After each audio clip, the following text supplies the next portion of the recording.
Hello, this is Storybooks channel. New videos are posted every day. Subscribe and click the bell. A young man, a lawyer. In the dentist's chair, he's wiggling his face, waving his hands, making strange, muffled noises. Just a little more patience. The dentist calms him down.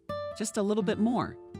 The doctor raises his head, looks for his assistant with his eyes, points to some device with his gaze and waits. Nancy gets angry. Doctor, stop flying in the clouds. Guess what? The young woman looks at the doctor confused, then quickly grabs the appliance and hands it to the dentist. The patient continues to fidget in the chair. His eyes are full of confusion and pain. He is mooing, poking his fingers into his mouth. The doctor frowns. To remove the saliva, he clarifies. The patient nods his head in relief. He stretches his hand up and gives the doctor a thumbs up. The dentist drills his gaze back to the assistant. Nancy, are you keeping an eye on the patient? His voice changes to a shout. Yes, sorry. Nancy picks up the appliance and sets it in motion. Aya, I'm sorry. The assistant continues to apologize. The dentist, disgruntled, shakes his head disappointedly. When the procedure is over and the patient's extension or mouth is taken out, he quickly rises from the chair. He moves behind his warm jaw, runs his hands over his face, spits it out into a special jar and looks reproachfully at Nancy. George. He turns to the doctor. Where'd you pick your assistant like that? The center for the retarded. I almost choked on my own saliva. He's trying to get to his feet, but he's not doing so well. A lot of people are quiet after being horizontal for so long. Change the assistant, or I won't be back for a second appointment. This is outrageous. I will complain. George the dentist calmly listens to the young man's complaints. He puts on a benevolent smile, conciliatingly says, I agree with you completely. I'm sorry. I'll change the assistant by the next appointment. The young man nods contentedly, breaking out in a cold sweat. What do you mean I'll change assistants? The woman thinks in confusion. I can't lose my job. Her hands shake. Her legs become absorbent cotton from heavy thinking. She's snapped out of it by a patient's voice. Look at her. She's probably drinking like a horse. He's visibly angry. He takes a step toward Nancy and points his finger angrily at her. I wish you all the worst. The dentist approached the young man and took him gently, almost friendly, under the elbow. Well, shall we go to payment? Aha, let's go. The boy nodded sternly and followed the doctor. George led the patient away from the office. Nancy began to clean up. Her mind was spinning not to fire. She herself realized that she had been doing a bad job lately because of the problems that had accumulated like a snowball at home. The woman had almost stopped sleeping. She stopped at the sink, looked up and stared at her reflection in the mirror. Her once thick and colorful hair, having lost its former beauty, was sloppily gathered into a tiny bundle. The gray strands were mixed with some gray faded hair color. The hair used to be a different color. Had it been? Deep wrinkles, like ditches. If the wrinkles were filled with water, they would turn into rivers of circles under her eyes' dull, earthy, clear complexion. Nancy had no time to notice when she had aged so much. She didn't even notice when her life turned into a real survival of the fittest. Nancy, what's wrong with you? The doctor crept up from behind. The woman quickly turned around to face him. Even from behind his glasses, the fierce look of dark eyes could be seen. You know very well yourself. You're not the first patient to complain about you. What are you getting paid for here? George, forgive me, Nancy, I began to justify myself. You know my James is sick, Kevin, he's The woman clutched at her heart. The doctor helped her into the nearest chair. He gently began the conversation. I understand, Nancy. I understand perfectly well. But understand me and understand our patients. If I'm in your position all the time, maybe it's time you stepped into mine. I've already had 2 regulars this week who switched from signing up with Anatoly to me. You do realize that you and I are losing our legitimate raises because of this. Nancy guiltily, she lowered her head. It won't happen again. I promise I'll be careful. No one will ever complain about me. The doctor sighed and shook his head. Tell me how many hours you slept this night as well. Nancy hesitated for a moment. I don't. And how are you, my dear, going to work carefully if you can't even get a good night's sleep? Nancy, we're not making sausage in a factory. I'm a doctor. These are living people. It's important and necessary to be attentive, focused, and careful. The woman remained silent. Her gaze was fixed on the floor. George exhaled loudly. That's it. I'm not going to fire you. I know how much you need the money. Nancy raised her head. She looked gratefully at her boss. Thank you, I wasn't finished. He's been hanging around for a while. I'll give you a couple weeks off to drink. Take care of your family. Take care of your problems. We'll see what happens from there. George, I'm a doctor. I interrupted a woman. Nancy, that's it. You're free to go. What am I going to do without money? I need to work. I need to feed my family. The doctor's eyes rounded with surprise. He took off his glasses, rubbed his arm, and shifted. You're married, Nancy. Maybe you're earning money, I suppose. That's it, go now. I've got an appointment coming up, and I still have to find a free assistant. You're on paid vacation for 2 weeks.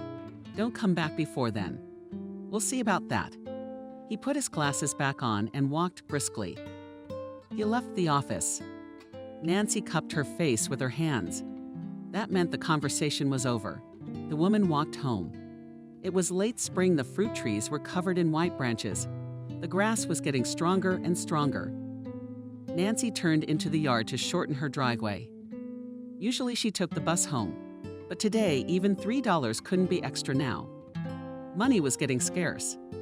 Nancy's salary was the only steady income in the large family. George was right. The woman was indeed married, except for her husband. He couldn't be relied on at all. He didn't have a steady job.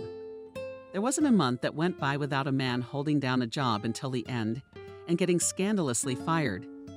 He tried honestly, found some part-time work, but every time he failed. He drank like hell and couldn't go to the workplace anymore. He swore he wouldn't drink anymore, swore, crawled on his knees. But every time, the same scenario happened over and over again. He drove, came to his senses, found a new job, and went back to drinking. Nancy had given up hope for him. She lived with him out of inertia, after all, 2 kids and 25 years of marriage. And there was nowhere to go. The family's only property was a small 1-bedroom apartment on the outskirts of town. Nancy's life was difficult, depressing, and one might even say unbearable. Nancy kept walking. She walked along long gray 5-story buildings surrounded by a patch of swords, unevenly sheared from the bushes by a couple of weeds. Now and then bumping into local alcoholics and other marginalized people. The sun was already setting.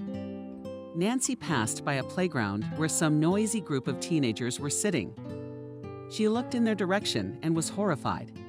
The young boys were drowning in cigarette smoke. Each of them had a bottle of beer or some other alcoholic beverage. The woman raised her eyes to the sky and said to herself, God, if only Kevin were home, if only Kevin were from the playground, came a drunken boy's voice.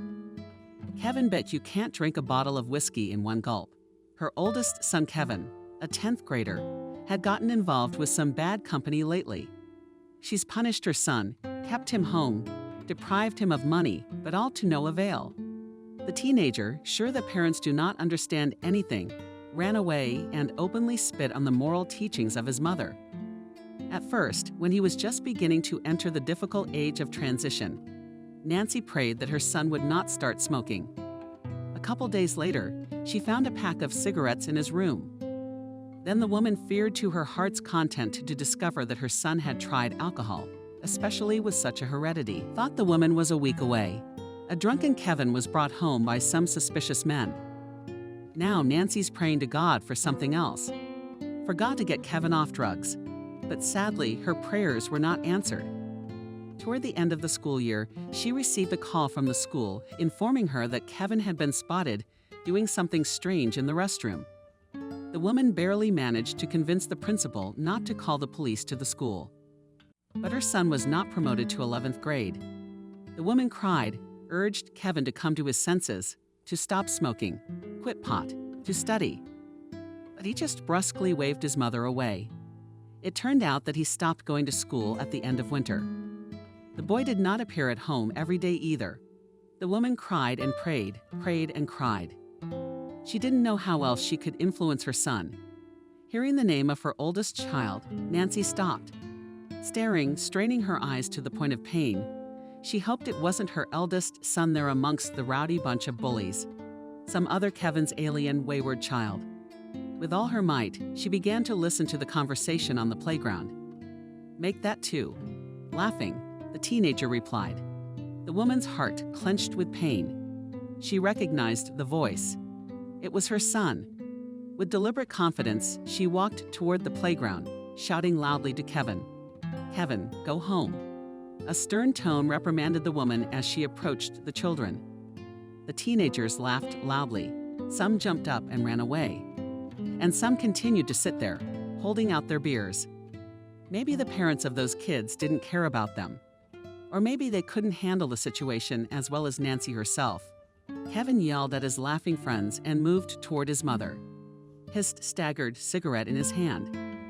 "Don't embarrass me. Get out of here," snapped the teenager. Son, let's go home." "What are you doing here?" "You still have to take exams next year to enter the institute." Nancy tried to take her son's hand. He brusquely waved it away. "Leave me alone." "I don't give a shit about your institute." He spat loudly on the ground. "Kevin, you wanted to be an economist." The woman started to lose her temper. "I'm a mom. Are you delusional? Get off." He turned around, shouted to his friends to leave. The company obediently got up and followed him. Tears came to Nancy's eyes. She stared at her son's back for a long time, unable to change anything when he disappeared around the corner. The woman went home. She realized that after such a scandal, Kevin would not come home for a long time. Nancy entered the apartment. She took off her shoes and slipped her feet into tattered old slippers, walked through the narrow hallway, stopped in the bathroom, washed her hands, and found herself in the kitchen. Right at the table, leaning on her arms, bent over, sat her precious husband. He was snoring loudly, and next to him stood an empty whiskey bottle. The woman looked around the room. Shabby all-in-darkness walls, once painted in a pleasant turquoise color. Old, yellowed refrigerator from the old days. Dirty with black spots of chips and painters. The bathroom, the sink. She closed her eyes powerlessly. She wanted the old apartment to magically turn into a new one with a beautiful modern interior. Lately, the woman had been dreaming of renovation, but there was no way to do it. And how all this money, a lot of money. And as you know, this very money in the family did not have. So what should she do? She exhaled loudly and opened her eyes. The interior hadn't changed. In front of her still rose a mountain of unwashed dishes and the same dirty blue-gray walls. Her husband hadn't changed either. He was also lying with his head on the table, and that head of his had not at all grown back his curly hair. She poked her husband lightly on the shoulder and shouted, Frank, get up." The man raised his head, looked around the kitchen with a blank, uncomprehending stare. He mumbled something and dropped his head back on the table with a clatter. After a couple seconds, he clapped again. Nancy waved his hand irritably in his direction. I reached into the refrigerator, pulled out a pot of uncomplicated and simple food, put it on the stove to heat. I put the food on 2 deep plates for myself and my youngest son. Ran to change into home clothes, quickly put on an old, confused robe, returned to the kitchen, put the plates on a tray, and headed for the small room. Turn off the kitchen light beforehand. Let her husband sleep at the kitchen table tonight. She went into her son's room, where the youngest sat staring at an old computer screen. James, hi. She walked forward, placing a plate of dinner in front of her son. How are you? Hi. The boy looked away, then stared at the monitor again. What's up, Daddy got drunk again? James asked in as casual and calm a tone as if he were wondering what was for dinner today. Drunk. Nancy answered thoughtfully. Have you done all of today's assignments? Didn't forget anything, the woman inquired. Her youngest son could not go to school due to illness, so he was homeschooled. Aha, replied the boy and immediately wailed loudly. They killed me. He slapped his hand on the keyboard in frustration. You interrupted the offender, said James. The The woman looked sadly and reproachfully at her son. He looked down guiltily and calmed down. She moved the plate to her son. "Eat, or it'll get cold. Now I have to go to the bathroom." The boy reached for his crutches, trying not to touch anything on the table. While still very young, James had suffered a severe injury. He broke his femoral neck while bicycling. It took the boy a long time to recover. His entire childhood was spent in the walls of all kinds of hospitals, but unfortunately, the femur fused incorrectly, depriving the child of the ability to move independently. James needed an expensive operation, and for the last few years, the family tried to save the necessary amount of money for it. But the money was saved with great difficulty.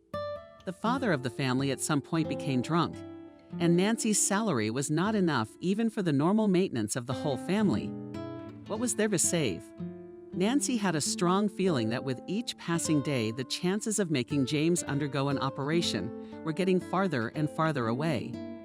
After all, it was impossible to save up, and there was no opportunity to have such an operation free of charge.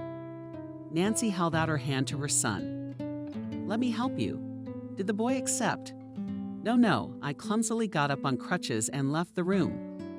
Nancy took a moment to look around again. After all, this was the room James shared with Kevin. She ran her eyes over the table, ran her hand over her eldest son's bed, squatted down, and looked under the bed. A small package caught her eye. The woman took it out and unwrapped it. It was a tiny black woman's purse. I think they called it a stool. Nancy jabbed painfully. A horrible guess. The son of a thief. Not that she dumped the contents directly onto the floor. In the bag were a few crumpled bills and some sort of bag of white powder. The woman only let out a quiet gasp. It was undoubtedly drugs. She angrily stuffed the entire contents of the bag back in, opened the window, and what was the point of tossing the find into the distance? That's when her youngest son came back into the room. He, noticing the change in his mother's mood, cautiously inquired, "Mom, why me?" Nancy's eyes went black. She slowly settled down on the table. "James, have you noticed something strange in Vanya's behavior?" The woman asked the teenager. The boy visibly changed, frowned, turned his face away. I'm hungry, he said quickly. "Let's go to the kitchen." Nancy covered her face with her hand and spoke in a weak voice. "No, Daddy's asleep. Let's go here." The next morning began rather unusually. For the first time in a long time, Nancy was not in a hurry to go to work. She woke up to bright sunlight, as usual, around 6 o'clock, a perennial habit, and made her way to the bathroom. Washed herself cursorily, trying not to look at the cracked sink and the affected condensation-covered pipes. The sight of his own bathroom caused Nancy nothing but disgust. Since it itched, she put on an old robe, yawning. The woman went out into the kitchen. The husband was still asleep. It seemed he hadn't even changed his posture since last night. Nancy gingerly approached her spouse, touched the pulse on his neck. Alive! It went through her head, and the woman exhaled with relief. She took in a breath of air and said firmly to Frank, "Frank, get up," and shook her husband by the shoulder. The man jerked, raised his head, and finally his eyes became conscious. "Why are you yelling?" "Oh," Frank gently touched Sands for water. "Pour it yourself." Nancy pressed her lips together. "What is it this time? What's up with your job? I almost got fired. You're gonna have to support your family." "Fired how?" Frank was genuinely surprised. "And how are we going to live before we're fired?" Nancy grumbled unhappily. "I'm telling you almost. Are you even listening to me?" She rolled her eyes. "God, what a jerk. What's going on with your job?" "I repeat, with work." He was thinking. It was like he was remembering something that happened a long time ago, when in fact he had the job yesterday. "So I got fired, that's what. And you, of course, not your fault," ironically muttered the woman. At this moment she was pouring boiling water over instant coffee in the couch. "And bad from this cup is not my fault." Frank did not understand the sarcasm. "Well, drank a shot in the morning to avoid a headache. That's all. And who are they? The bosses? Who else? They've dealt with it, fired someone, even if they didn't understand the situation." Fucking Frank, what's there to deal with? You can't drink in the workplace. She got angry and put the mud on the table. Dark brown liquor spilled out, staining everything around her. I know you're shot. Bottle minimum. Fucking alcoholic. She wrinkled her nose. Frank looked out the window, still unable to get up from his seat. Fucking hell, the man repeated after his wife. That's right. He slapped his forehead loudly, then grimaced at the pain in his temples. Mother will be here soon. I completely forgot to tell you what. Nancy wondered. She looked at her husband questioningly, raising her mug. Your mother. What else would she be? She called about a week ago, saying she was coming to visit us soon. I almost completely forgot to warn you. He smiled indignantly. Well, pour some water. Fuck you, shouted the woman. We don't need your mother, we have enough problems without her. She rushed around the room, spilling you the remaining coffee. Tell me where are we gonna put her? We don't even have a bed for her. I'll think of something, Frank said hesitantly. You better think of a job. The woman snapped at him. The conversation between the couple was interrupted by their youngest son. What are you doing, Peter? I can't listen to this. The boy looked frightened, pleased. Nancy was pointing his finger at his husband. Scared the kid. No, tell me, are you happy? Mom, you started it. James stood in the kitchen doorway, leaning on his crutches and trembling hands shakily supporting him, swaying from side to side. Sorry, son, just your daddy. Nancy took a deep breath, trying to calm herself down. Come, eat your porridge and let's go for a walk. You need some fresh air. Do you? She shifted her gaze to her husband. Look for a job immediately. The woman walked, embarrassed, past her son, out of the kitchen. The boy followed her. I'll find one, enthusiastically said Frank, left in the room completely alone. Having finished their walk, Nancy and James returned home dragging the teenager, along with his crutches, into the entryway was completely inconvenient. And the woman once again spoke unkindly of her husband. Your father should have come down to help us, resented Nancy, puffing, lifting her son up the stairs. Mammy, but you asked him to? Suggested the son. And now? Can't he figure it out for himself? Nancy continued to grumble. Okay, we're almost home. They finally got up, entered the apartment, and stood like a stumbling block. Straight from the kitchen came the chiming and cheerful voice of Nancy and her mother-in-law. Not again, quietly whispered Nancy. Mama, Grandma?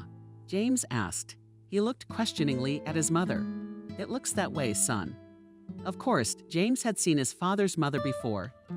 It was just that it had been so long ago that he hardly remembered her at all, and the teenager has only ghostly, fragmentary memories of his grandmother. How, even before his injury, he had been running and jumping merrily across the green lawn and being a visitor to her in the village. Nancy, on the other hand, of course, remembered her mother-in-law very well. Once before the birth of their eldest son, the newlyweds had lived in this very village with Frank's parents. Then they bought an apartment in the mortgage, moved to the city, and communication with her mother-in-law almost came to naught. With her mother-in-law, Nancy called rarely, only on holidays. She never listened to what Frank's mother tried to advise, only answered on duty, clasping the phone receiver between her shoulder and ear. Yes, of course she did. Frank, on the other hand, had been in contact with his parents more often since his father's death. He began to visit his mother occasionally in the village, helping out with the household chores. The eldest son, Kevin, remembered his grandmother well, but he probably didn't care about her. Family ties, for some unknowable reason, were not particularly meaningful in Nancy and family. And helping her son do the same. Nancy tried to pull herself together. She inhaled deeply and exhaled several times, gritted through her teeth. Honey, go say hi to Grandma. And after the teen obediently pointed toward the kitchen, the woman stealthily skipped into the bathroom, quickly washed her hands. Half water and tired face ran a comb through her hair.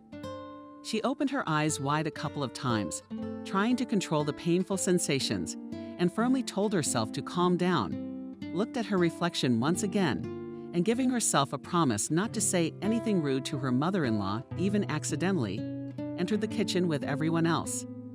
Clara, am I glad to see you?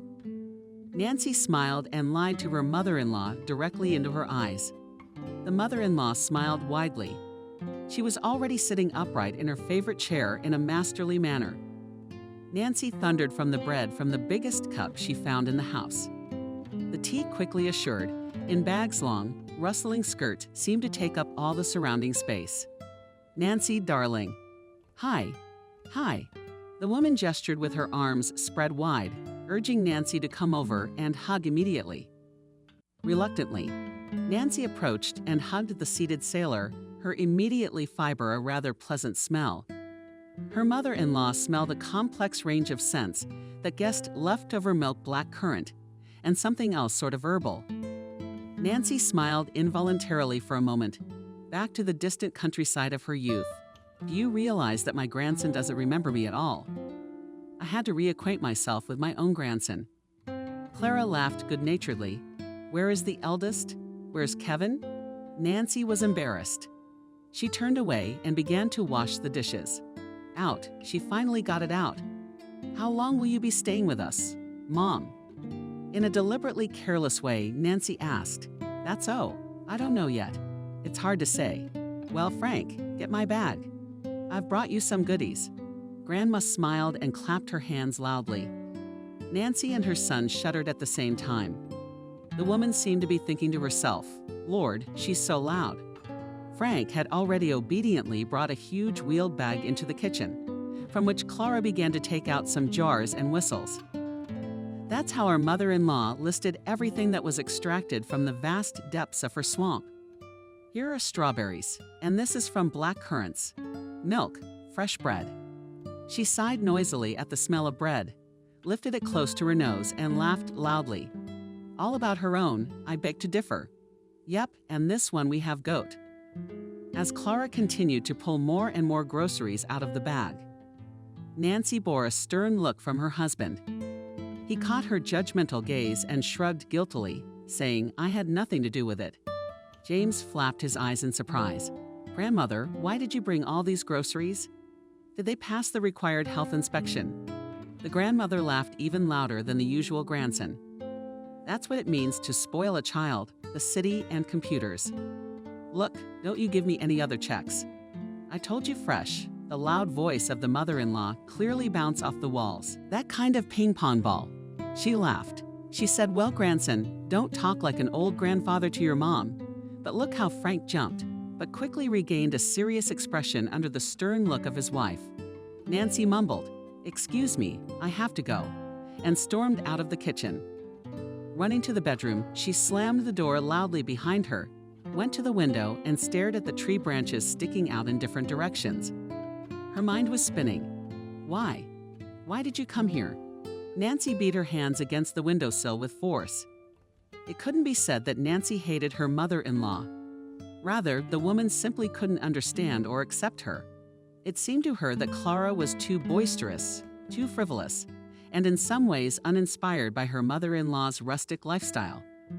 And her household inclinations were also incomprehensible to her. What the hell is poplar milk?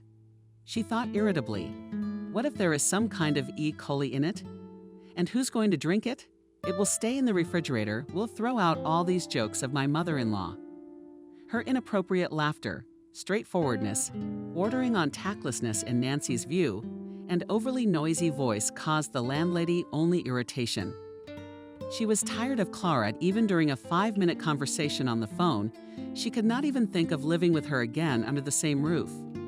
Gradually, Nancy calmed down a little, walked across the room, and flopped down face down on the bed. She thought it unlikely that her dear mother-in-law would deign to add some money to the family budget and feed her at her own expense.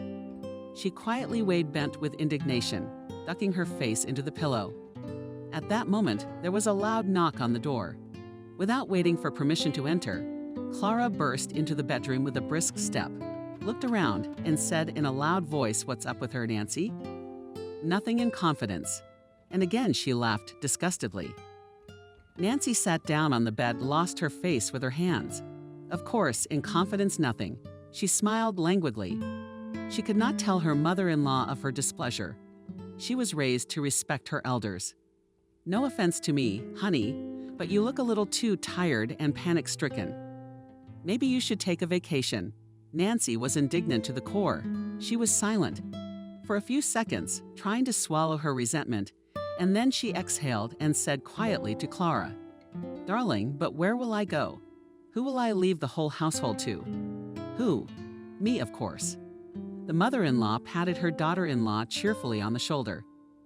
"Nancy was surprised at you." "No, not at all.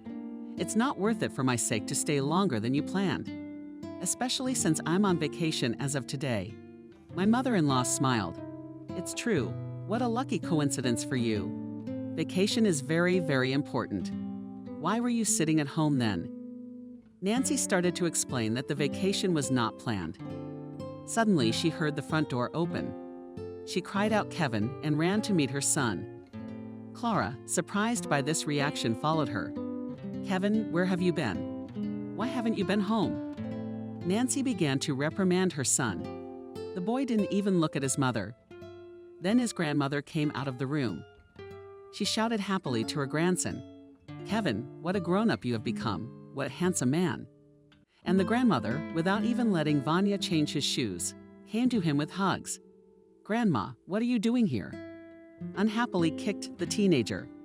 He reluctantly embraced Clara and in the next minute already disappeared behind the doors of his room. The women looked at each other. Nancy ran after her son. She stepped confidently into the room, and before she could open her mouth, she saw Kevin rummaging under his bed. The woman flashed a glare. "What are you looking for by any chance? A black purse? Where did you get it?" Kevin wanted to answer, but Nancy interrupted him. "You stole it. Come on." Tears welled up in the woman's eyes. Her voice broke into a scream. "More drugs. Kevin, shame on you. Think about your father and me." Clara appeared in the doorway and gasped and clutched at her heart. When she heard the screams, Frank and James came in as well. There was a tense silence in the room. Kevin, without saying a word, explained the relatives and left the apartment in a flash. Nancy, wiping away her tears, looked helplessly at her family. The first to raise her voice was Nancy's mother-in-law. "Oh my God, you're sure? I'm sorry." Nancy, I myself didn't understand exactly what she was apologizing for. She ran her hand through her hair, returned her voice to its usual calm. Then James, "Let's go outside. Honey, let's take another walk." She walked out of her children's room. Her youngest son stood up on his crutches and obediently dragged himself after her. The next week passed relatively quietly. The in-laws made their beds in the kitchen, laying out the old and already well-worn couch. Kevin still made occasional appearances at home. He didn't say anything or explain anything. He looked okay, but he mostly dropped by to spend the night or to get something to eat. Nancy was at home most of the time because of her forced vacation. She didn't really have anywhere to go. No reason to, the woman thought. All her vacation consisted in walking with her invalid son. After all, he needs to be outdoors as often as possible, to walk, to develop his hips. Life with Clara seemed unbearable for Nancy. She was fed up with her left-handed mother-in-law, nagging her daughter-in-law time and time again, receiving her as if she were a 20-year-old girl again. She taught Nancy how to do the dishes, taught her how to cook, taught her how to clean. One fine morning, she even stormed into the bathroom and pointed out to Nancy that she wasn't brushing her teeth properly. The woman was filled with anger. How ridiculous of the old woman to teach me, she thought to herself. Nancy said patiently out loud, "Thank you for the tip." What annoyed her most of all was not even the mother-in-law's moralizing, but the look with which she presented it. The opposite side of the dance, eternally loudly ready, all her reproaches served under the guise of touching care. Nancy was getting sick of such hypocrisy. However, on proper reflection, she herself was to some extent hypocritical. Instead of expressing her displeasure to her relative, she smiled good-naturedly at her face and nodded, agreeing with every word she said. Frank went on a bender again and disappeared for 3 days. When he returned, he devoted all his time to eating, sleeping, and watching television. But Nancy gave him credit. Her husband, when necessary, stood up for his wife, gently putting his mother in her place. "Mother, really? Nancy will teach her how to be a snot, Frank said. The sons, for their part, were as displeased with their grandmother as their mother. Once in a while, Kevin would come home and find their grandmother in the kitchen, humming loudly, and the pies in the big frying pan were smoky and smelled unbearable. It was burning with oil. True, the pies came out delicious. James was extremely dissatisfied with the fact that his grandmother constantly tried to deprive him of computer games. "Grandson, why don't you read a book?" she'd tell him. James only waved it away irritably. He was more interested in playing a shooter game. Once he said to his grandmother, "You don't understand, but at least in the game I can run." After this phrase, Clara, as it was hushed thought, and left his youngest grandson alone. Time went on its way. The fragile white apple blossoms fell, and summer came. Nancy dreamed of only one thing, that her mother-in-law would leave as soon as possible one warm summer evening. The woman sat at the table in her kitchen, absent-mindedly watching some TV show and watching the soup simmering on the stove. The mother-in-law came into the kitchen on an empty stomach. Who cooks like that?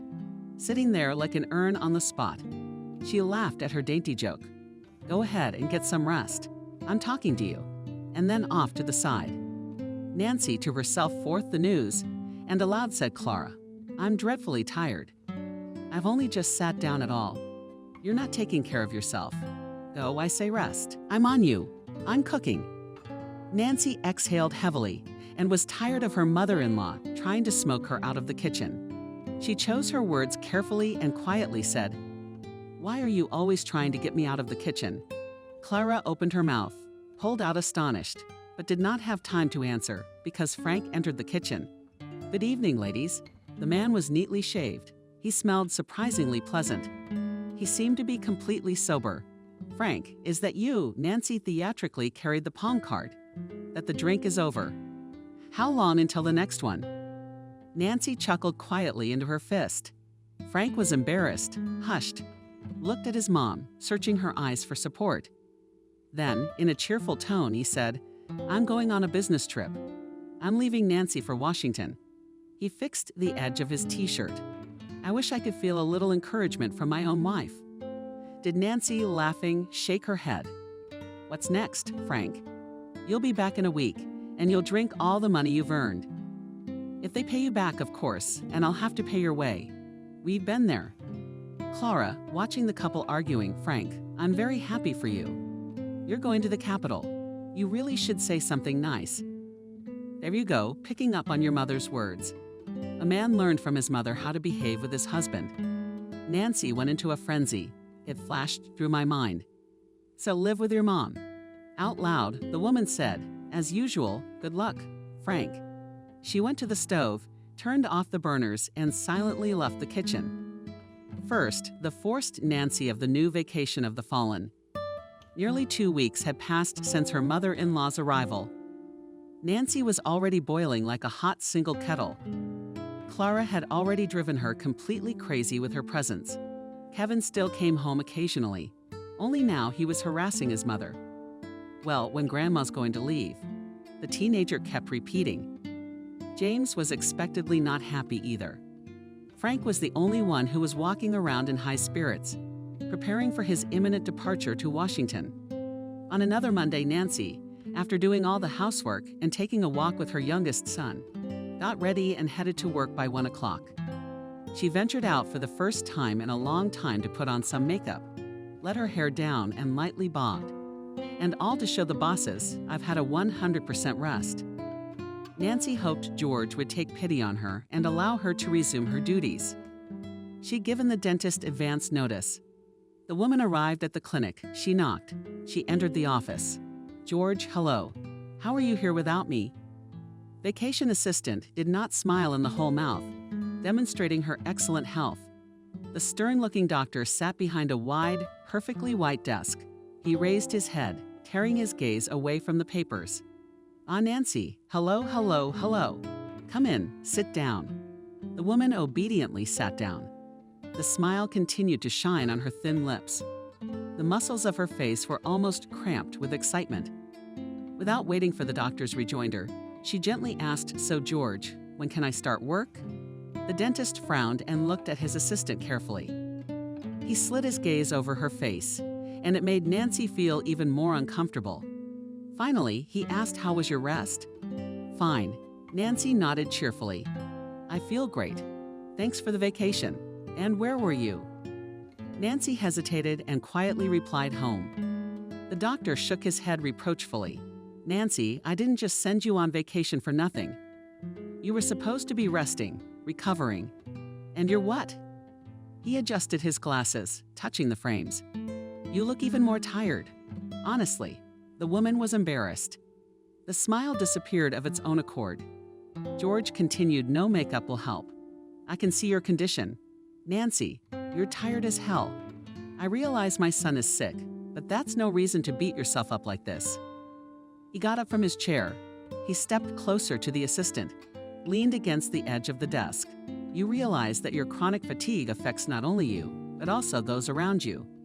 It affects our patients first and foremost." He stood up and walked around the office with his hands behind his back. "I'll tell you something else, not as your immediate superior, but as a friend.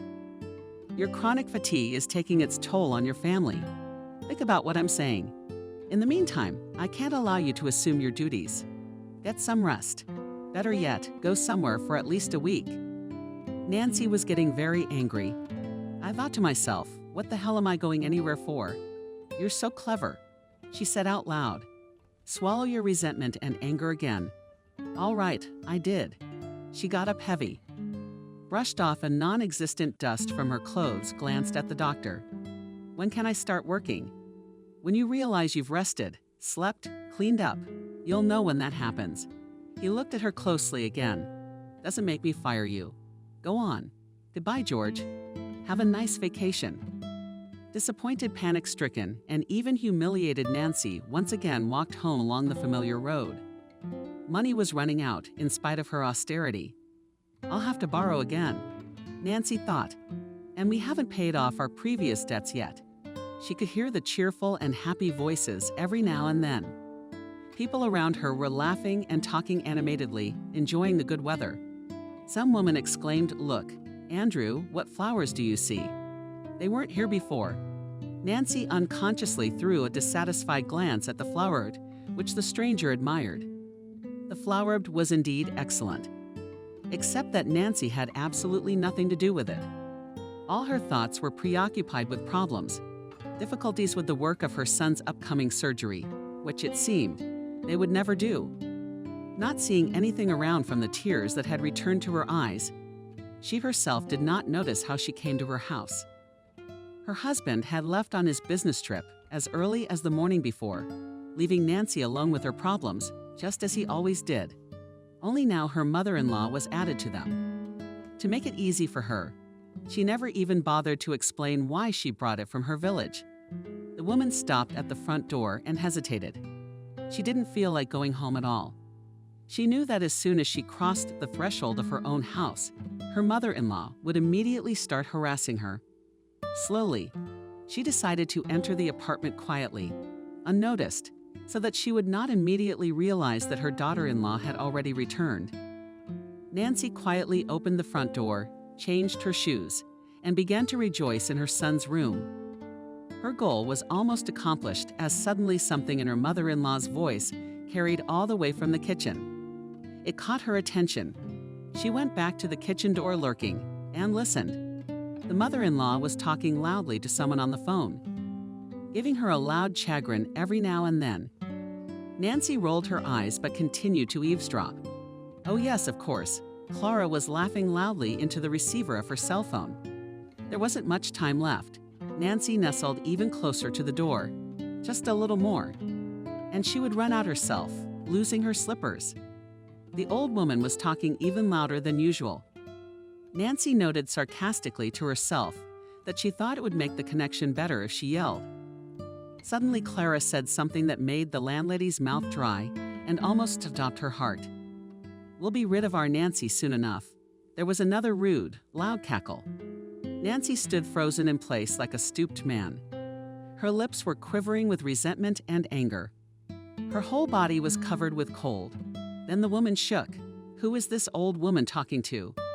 Could it be to Frank? Fearful speculation. Kevin thrust into her heart like sharp knives. Frank, how could you? Nancy was on the verge of hysterics. She had already stopped listening to her mother-in-law's phone chatter. She hadn't noticed when she ended the conversation. Shocked by what she had heard, the unfortunate tried to pull herself together to take away the trembling in her knees. She squared her shoulders as best she could. She took a deep breath and with a confident jerk opened the door leading to the kitchen. Explain yourself at once. Took the bull by the horns. Nancy, I heard who you were talking to. Clara jumped in Nancy's seat in surprise. Why do you have to be so scary? Am I that annoying to you? Are you trying to give me a heart attack? Clara laughed nervously, but she didn't look the way a person should look after so many days on the scene. Still just as carefree relaxed. Nancy for a moment even marveled and perhaps envied the appearance of composure and equanimity in her mother-in-law. This woman, even without knowing her vivacious, cheerful character, could in no way be called an old woman. And even an elderly, ruddy, riding, healthy face almost wrinkle-free. So fine mesh around the eyes figure is still okay. Strong on the mannequin, of course, does not pull. Nancy noted to herself with a chuckle. But you can't call her a pillow either. Even the gray hair is almost imperceptible in the dark, shiny hair. What does she wash it with? Nancy thought absent-mindedly, and immediately remembered her mother-in-law's countless instructions about milk masks and nettles. And the bandages in them, apparently there is some good in it after all. She shook herself out of her non-local reverie, which was surely nothing more than a side effect of the shock she had just suffered. Nancy was shaking his head violently. Explain yourself. She repeated her demand more like an order. Out of breath, she stood in the middle of the kitchen, breathing heavily and clenching her hands into fists. Honey, what exactly did you hear? I don't understand. You'll have to forgive me, old woman. Nancy rolled her eyes. Don't pretend. I just heard you say you were going to get rid of Nancy soon. Who were you talking to? The mother-in-law chuckled nastily and said Nancy's sister-in-law's name in a long voice. Oh, you've got to be kidding me. You should definitely take a vacation, get some rest. You're dreaming up such passions. Who do you think I've been discussing such horrors with here? You were on the phone and stopped this circus. Nancy gestured angrily at the phone. It was lying next to its owner on the kitchen table. Clara clutched her head demonstratively. Poor girl. She picked up her glasses, hanging around her neck, pierced through a string. Put them on, picked up her old cot and her cell phone. Look, the last call I got was yesterday when I called my neighbor's place. What's wrong? You imagined it? The woman took her mother-in-law's phone in her hands. She looked, and indeed, the last outgoing call was yesterday morning. She returned the phone and thought. She wouldn't have had time to delete the call so quickly in the log. I just walked in out of the blue. And Clara kept broadcasting. How tired are you? My girl, how tired you are, poor little craftsman. Hurry up and get some rest. I'll cook everything myself and feed James. Nancy thought about it, helped, opened the refrigerator, took out a bottle of water from drinking directly from the neck, and quietly said, I don't believe you. You're always trying to send me away. Clara, but this is my home, and I'm not going anywhere, no matter how much you want me to. Do you have any idea how we live? I'm the only thing that keeps this place going. Don't you see how your son provides for his family? We've been trying to save up for James' surgery for over 4 years, and it's all for nothing. And Kevin? Nancy waved her hand. Her lips trembled, her cheeks flamed. She was about to have a real tantrum. Her mother-in-law got up from the sofa and, making soothing gestures with her hands, came up to her daughter-in-law and took her by the hands, despite her resistance. I'm telling you, it seemed. She said the last word loudly in syllables. Calm down, please. I'm telling you now, I'm telling you herbs useful. That again at work problems. Her voice sounded sympathetic and almost normal, without the usual naive cheerfulness of the topic translates. He's a bitch, Nancy thought, pulled away from her and a little slower, replied, I've extended my vacation. So you see, the mother-in-law clapped Nancy on the back with her hand, and she jumped in surprise. Clara spoke quickly, in her usual tone of voice. I've been telling you for years, you need a change of scenery. Your boss thinks so too. You can tell you're a smart man. Doctors aren't stupid.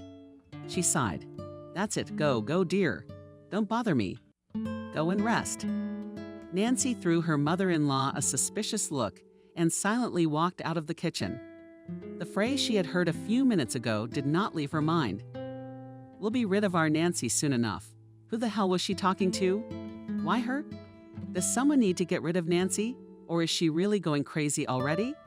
The woman went to her youngest son, did the usual things, moved around the room, asked mundane questions like how the boy was feeling, then cautiously began to question her son on a topic of interest.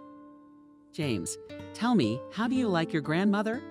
The boy set a disgruntled face. And here, and you do not know. I'm fed up with it. He looked around, lowered his voice. Why did she even come here? How much longer is she going to be here? She didn't say, Nancy answered. And then she wondered.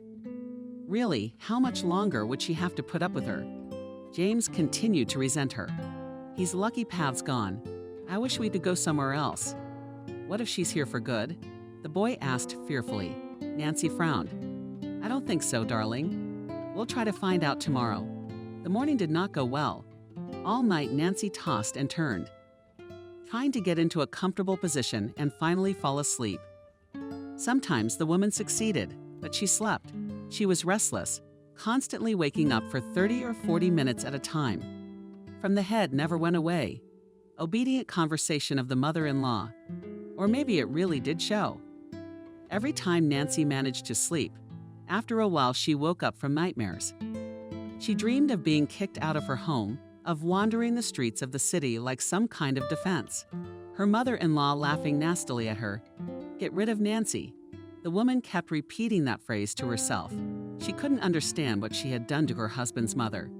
She got up tired, lethargic, as her mind took in looking at herself in the mirror. It seemed to her that the dark circles under her eyes had gotten even darker. Even more so, she couldn't look at her reflection for more than 10 seconds.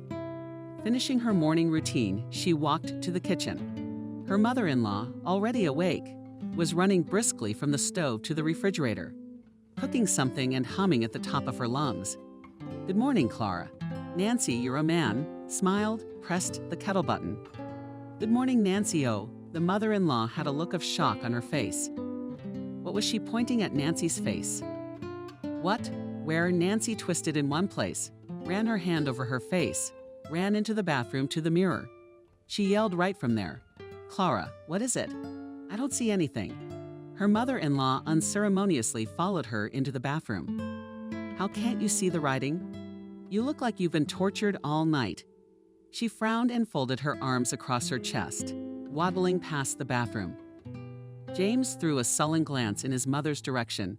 Thank you for noticing, Nancy said modestly and returned to the kitchen. She was tired of the constant insults from her mother-in-law, but she still didn't have the nurture to respond in the same manner. She poured instant coffee into a cup. The mother-in-law was alarmed. Who does that? Take a spoonful straight from the jar. Nancy closed her eyes. She counted to 3 and took a deep breath. Honey, how long are you staying with us? May I ask you for what purpose you have come? The mother-in-law laughed. She walked over and snatched the boiling kettle out of her daughter-in-law's hands. I'd better pour it. You're certainly now spread out. She carefully poured boiling water into the cup, and then finally answered, I didn't just come here. I was called to your city church. They have a bishop's wife, seriously ill. I came to help. And you're all so tactful, so cautious. Why? Can't you see that I'm out every day until evening? What do you want to ask me where to? She was silent. She stirred a little and spooned her tea and sighed. For how long? It's hard to say, but I'll be with you for at least 6 months. There was a rumble and a loud creak. Hearing my mother-in-law's words, Nancy dropped the cup with hot coffee from his hands right on his lap. The mother-in-law immediately raised a shout. How come, Nancy? How come? She was rushing around the kitchen, looking for something to wipe up the spillage of the sticky drink. Nancy herself only repetitively repeated the words of her mother-in-law of 6 months, and never cleaned up the broken crumb. She walked out of the kitchen. Quickly collecting James, Nancy walked out of the house with him. The boy's hip had been hurting more and more lately, so he went outside in a stroller. The woman rolled forward and thought deeply to herself, 6 months is a long time. The woman remembered overhearing the conversation and got angry. "Mom, what are you doing?" James inquired, looking up at the frowning mother from below. Nancy was silent for a long time, and then confidently answered her son. "You and I are going to leave this house. I can't stand living like this anymore." The woman swallowed the lump that came to her throat and quickly wiped a tear with her sleeve. The boy, frightened, asked where. "Where will we go, to your aunt? Do you miss Aunt Christina?" "Yes," replied James cheerfully. "We will go to her villa. We will." Nancy pulled out her cell phone, dialed her eldest son's number.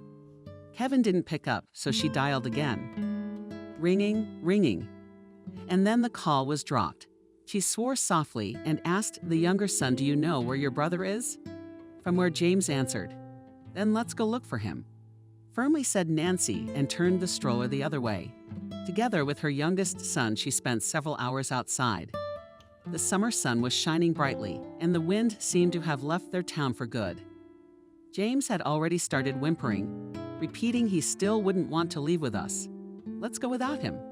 But Nancy never gave up trying to find her eldest son.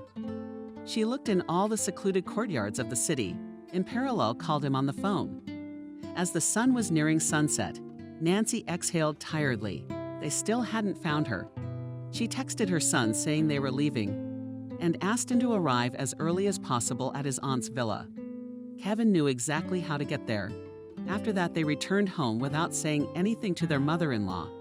She behaved as usual, grumbling something, laughing loudly, making flat jokes.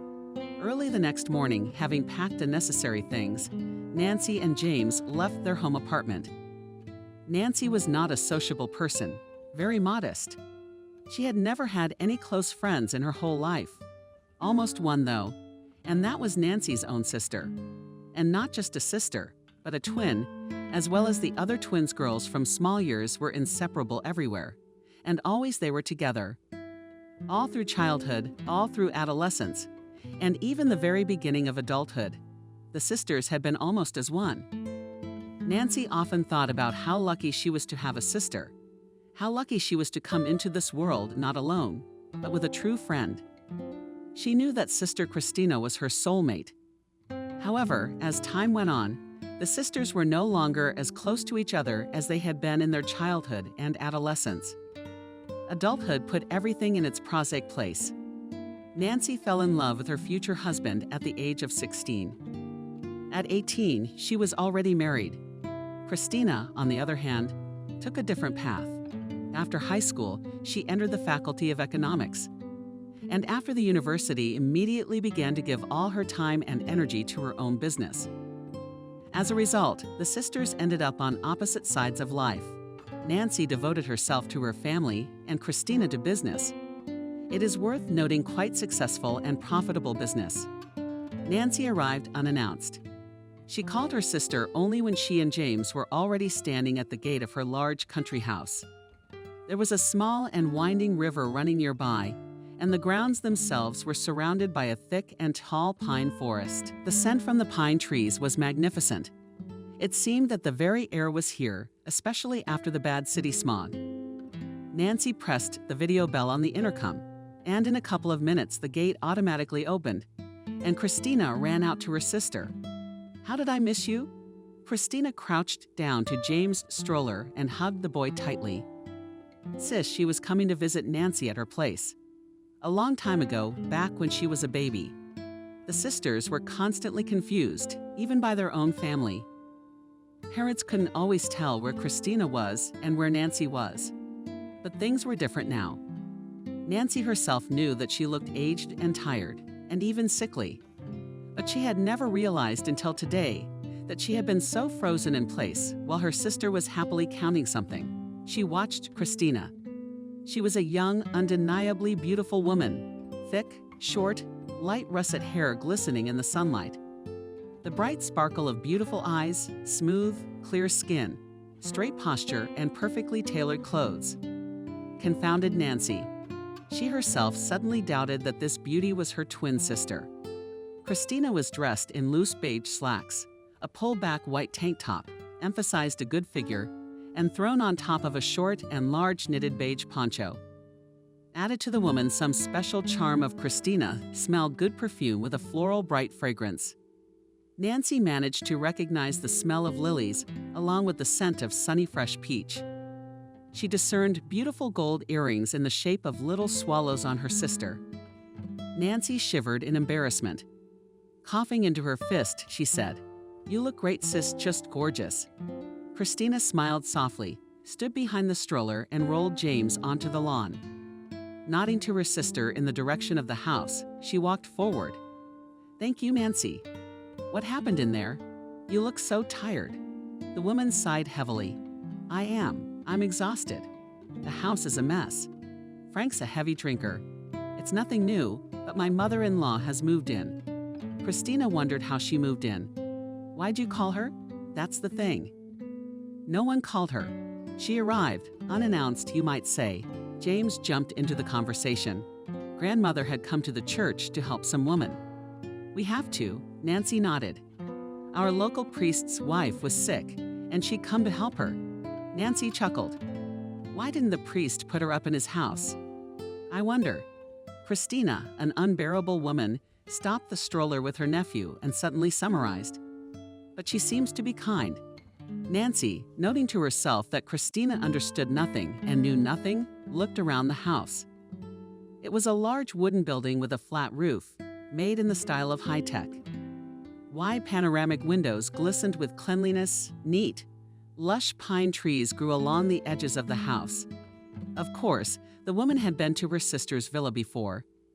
Now, however, she was visited by a slightly gloomy flying head. Like that genetic feeling, Nancy suddenly realized that she was terribly jealous of her own sister. The sisters were sitting in the large, beautiful living room. They were seated on opposite sides of a long white sofa. In front of it was a large fireplace with a long glass coffee table between the fireplace and the sofa. On it stood 2 pretty mugs and words of UT. Christina reached for hers and took a sip, surprised to find herself holding it out. "Yeah, well, that's what she said. I don't believe it." She looked at her sister skeptically. "No, I've definitely heard that phrase." "That's what she said, that she wanted to get rid of Nancy." "What's that supposed to mean?" "Well, there's no way that could have happened. No way.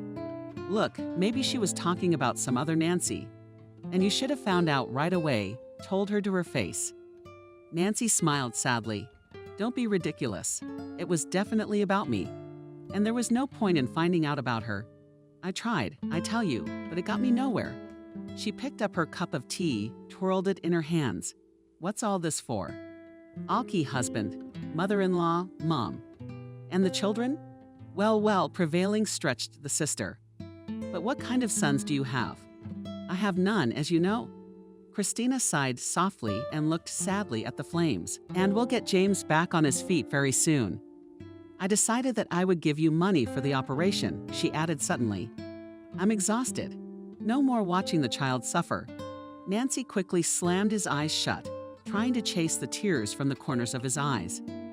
She opened her mouth to reply, but couldn't get a word out. Instead, she burst into violent tears, covering her face with her hands. The nurse moved closer, put her arms around Nancy, and quietly asked what was wrong. Little Nancy answered through her tears. "Everything all at once. There is not a penny of money at all. Frank is drinking away everything he earns, if you can even call it money, and I've been suspended from work. I've been home for 3 weeks on my own dime. I'm in debt like a silk. Christina and Kevin's mine." "Ah, what? I thought he was fine." Nancy burst into tears again. "My Kevin, he's a drug addict." Christina looked at her sister in shock. She couldn't believe her ears. The eldest of her nephews, the woman had always considered a strong, healthy, young guy, an athlete, handsome.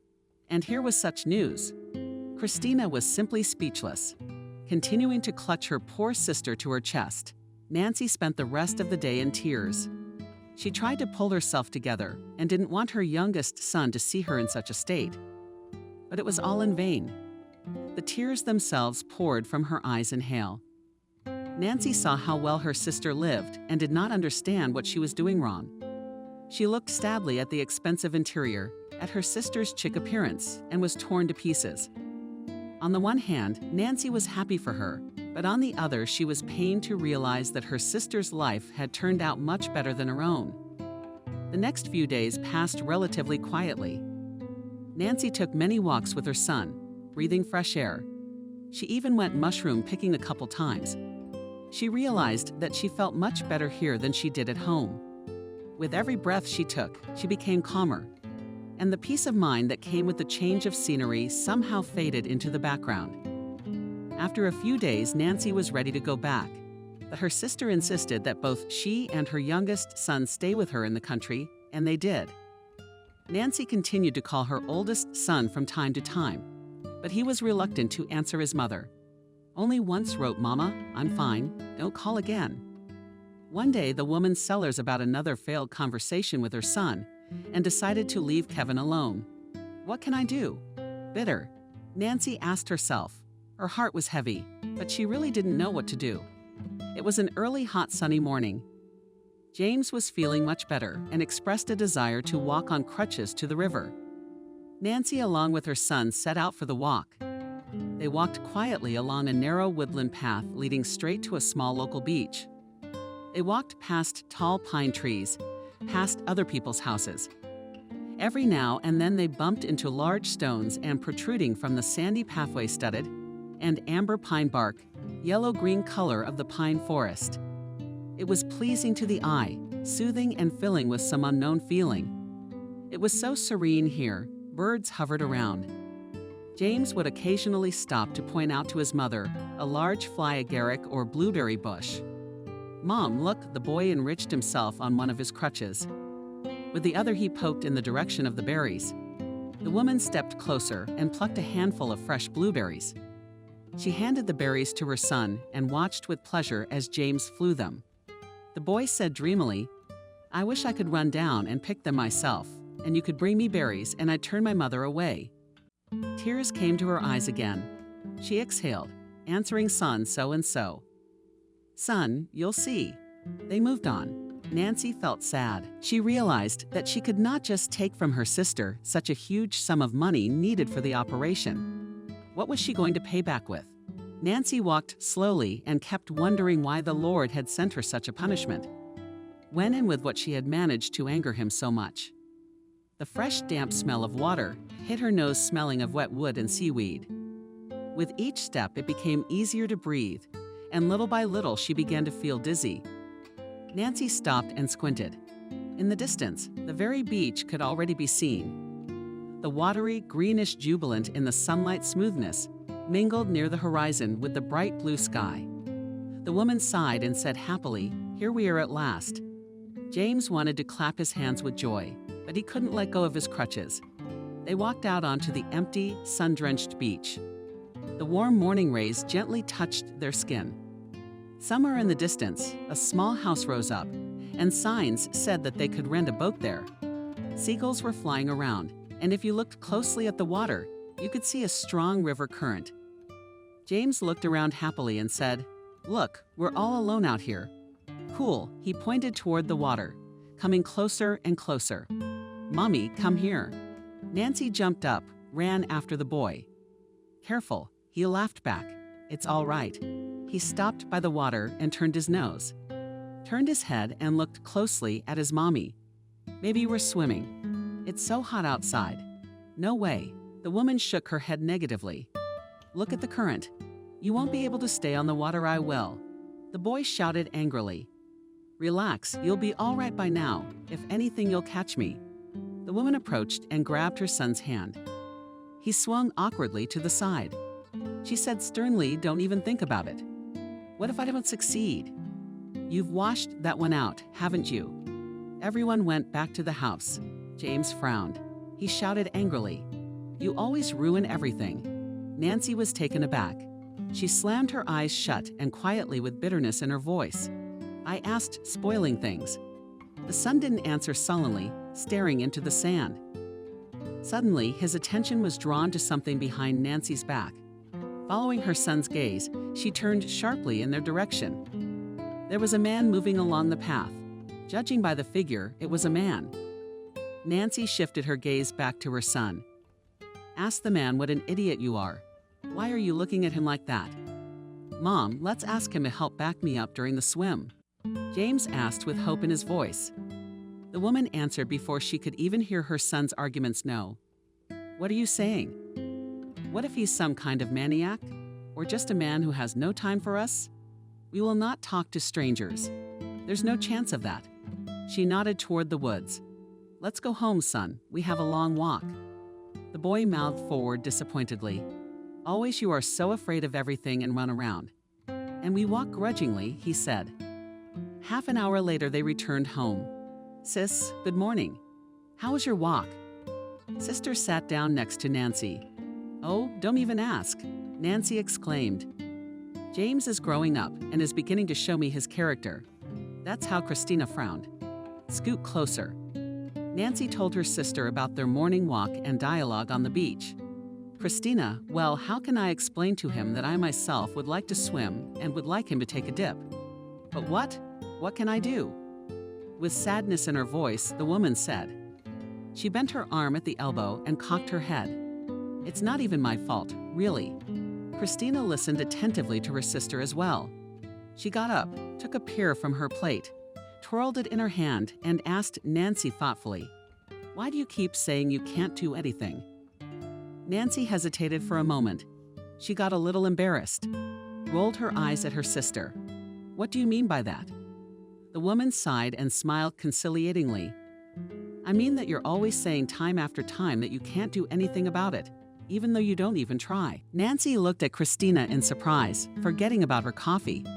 She continued to express her pain. "Tell me, why were you afraid to meet that man? What if he really would have helped James to swim? After all, you could have taken your son for a ride. I'm afraid my nephew was absolutely right. You've always been like that, afraid of everything and running around." Christina sat down very close to Nancy and took her hand. "You need to be more flexible over looking at things from different angles. You know what I mean. Relax." Nancy thought for a moment. She knew her sister was right, and she realized that no one but Christina would tell her the truth. The woman often refused to do something just because she was afraid. Her mother-in-law came to mind again. Why didn't I confront her right away? I ran away from my problems again. Sad, Nancy thought. Maybe I do need to be a little more free and decisive. Christina watched the expression on her sister's face carefully. She rose to her feet and said quietly to me, "It's time to fuck off. I have to go to work and check on things. I'll be back in a couple days. Think about what I said." A couple minutes later, Nancy heard the sound of a car. It went on, and Nancy was still visiting her sister. She didn't worry about work anymore, but eventually she would find another one. Who would want her there? Her husband, an alcoholic in town, or an older son who won't even talk to her? And most of all, probably her mother-in-law, who wanted to live. She succumbed. She thought about Christina's words for a long time, analyzing and thinking about it. The woman thought that she was indeed too modest, indecisive, soft-spoken, fearful, and anxious. It occurred to her that it would be a good idea to try to correct this. At one point, she even recognized that George was right. She really was in desperate need of rest. One evening, she even ventured to call her boss and thank him. The man was glad to hear his assistant. He praised the woman and told her to rest as long as necessary, noted Nancy's fresher and more alert voice, and hinted that she would make up for it later.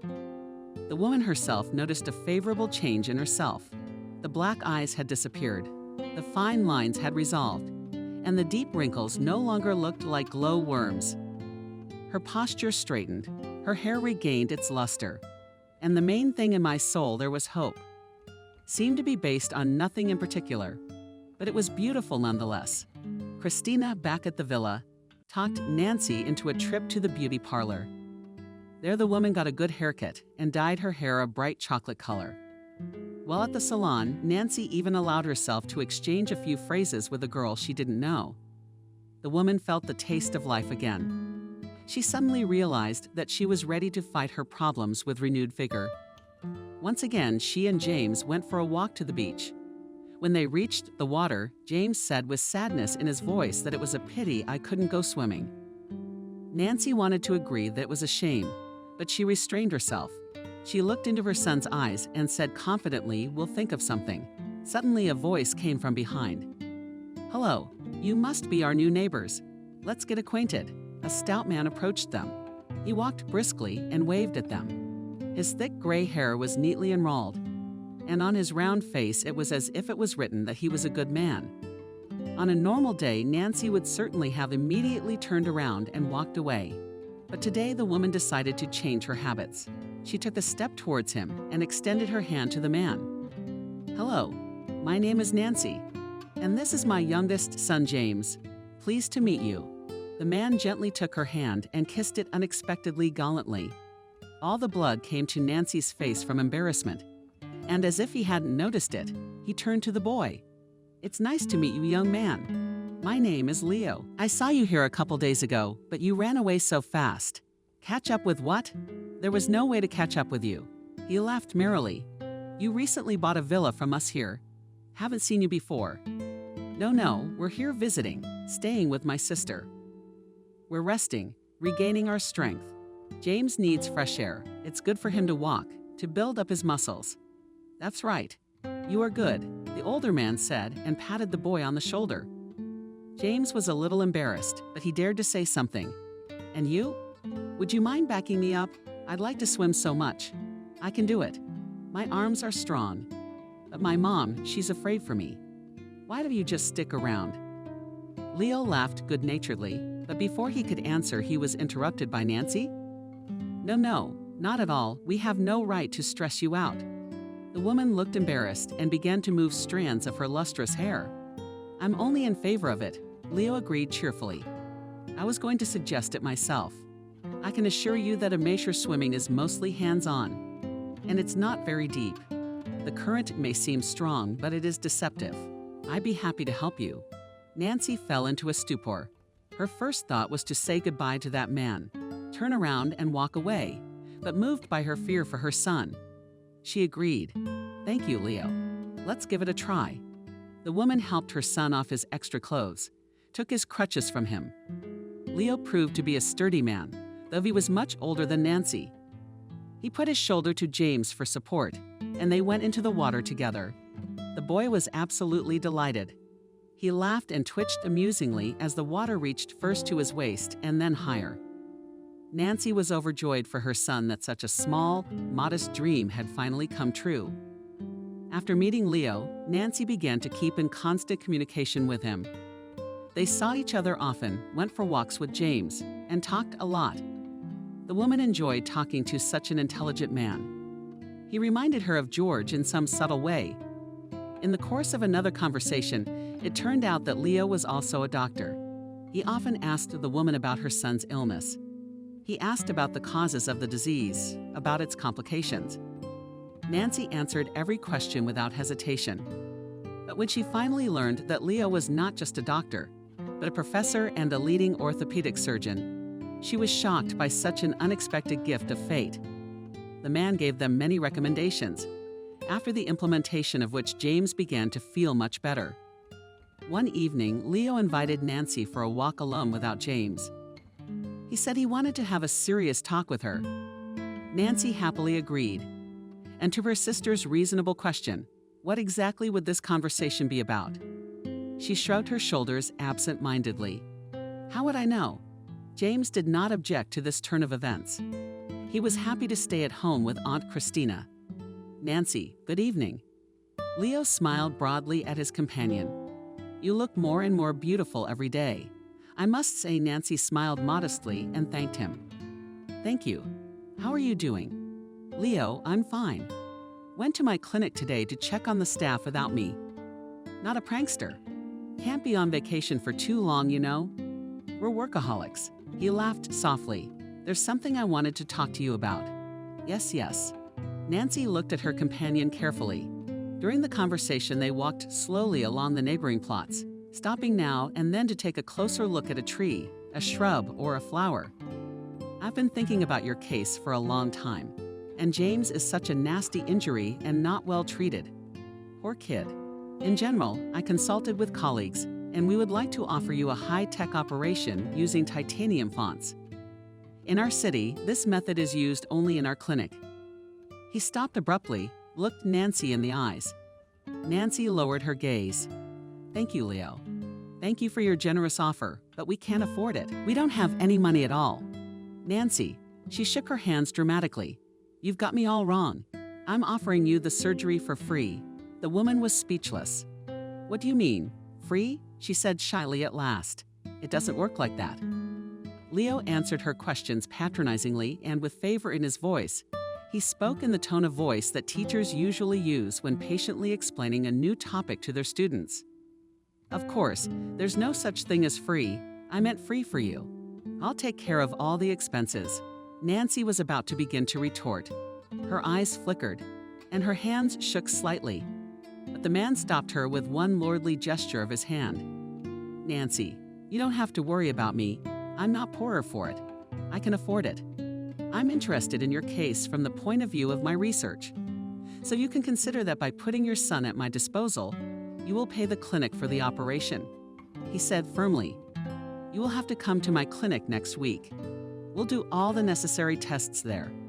We'll take the tests and set a date for the operation. Well, why don't you say something? Nancy couldn't believe her happiness. She had dreamed of this operation for so long. She knew just as well as James dreamed of being able to walk again. He often told his mother about his dreams. In them, the boy was running, going to school, playing sports. She stood there unable to get a word out of herself. Tears glistened in the corners of her eyes. But they were different tears, tears of real happiness. Finally, the woman spoke. Thank you. Thank you. I can't believe it. Leo, I'll pay you back the full amount. I promise. Leo put his hand up again, interrupting Nancy. If I wanted you to pay me back, I would have lent you the money. Please stop bickering. Think of your son, the man said, almost angrily, and pointed forward, inviting Nancy to continue their walk. Excuse me, oh, I'm sorry. The woman followed her interlocutor, trying to find the right words. So when can you come to the clinic? The doctor repeated his question. Nancy, I smiled gratefully. We are completely free. As you wish, the woman replied.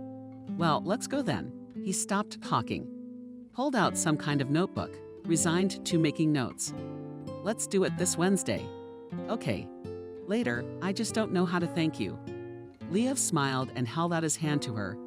The best thank you for me would be if you are in a good mood, and give it to your boy. On the way back, Nancy did not walk. She literally flew home, unable to feel her feet under her from happiness. And from time to time, she still stopped to pinch her arm.